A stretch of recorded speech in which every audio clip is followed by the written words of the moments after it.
Kausapin ko lang. Nandiyan na! Mainit na ulo. Tapunin natin, malalaman natin. Tay! Joanna. Tay, halika kayo, pasok kayo. Joanna, magtapat ka nga, anak. Sinasaktan ka ba ni TJ? Ha? Ha?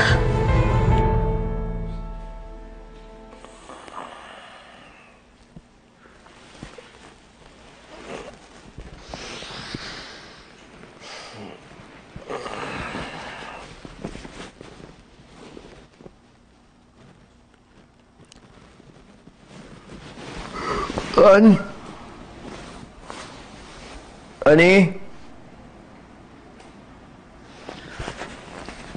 An?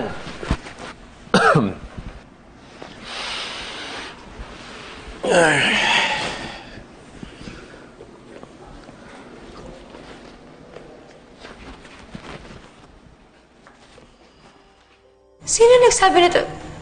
Si Jepoy? Nagmamalasakit lang yung kapatid mo. Huwag mo siyang sisisihin. Nay, wala naman talaga. Hindi naman talaga ako sinasaktan ni TJ. Han. Han, please. It's no use. Han, huwag mo na ako pagtakpan, please. Please! Please. Tay. Nay. Nay, totoo. Nasaktan ko si Joanna at nahimatay ho siya dahil sa akin.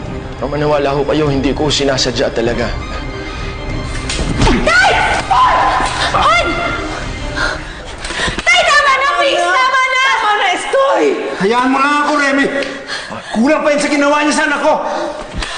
Halika! Doon na tayo sa labas! Halika na doon!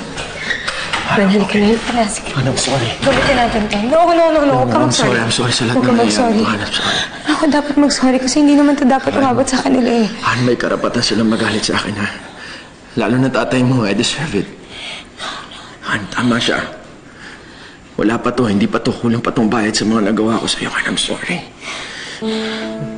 You should go to them, Han. You should go. I'll be fine. I can take care of myself.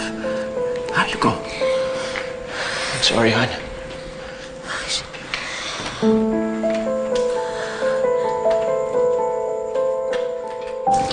Eh, bakit akong pag-iinitan mo?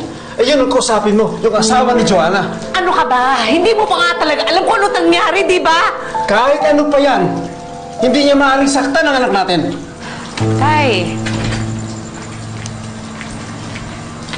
Joanna. Ayos ka na ba talaga? Ano ba talaga nangyari, ha? Nay, huwag din nating ungkatin. Ang importante, okay na ako. Ayos lang ako, Tay. Hindi naman sinasadya ni TJ yung nangyari. Nagsisisi pa nga siya sa nangyari. Tay! Yun lang. Nag-sorry lang, okay na.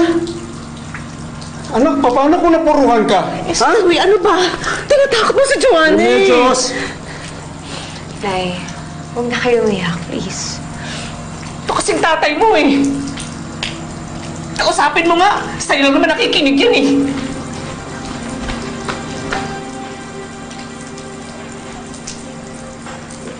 Tay.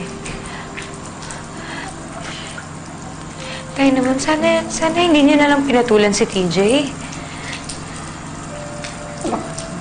Naagrabyado na ang anak ko. Hindi pa ako maaaring magalit. Ha?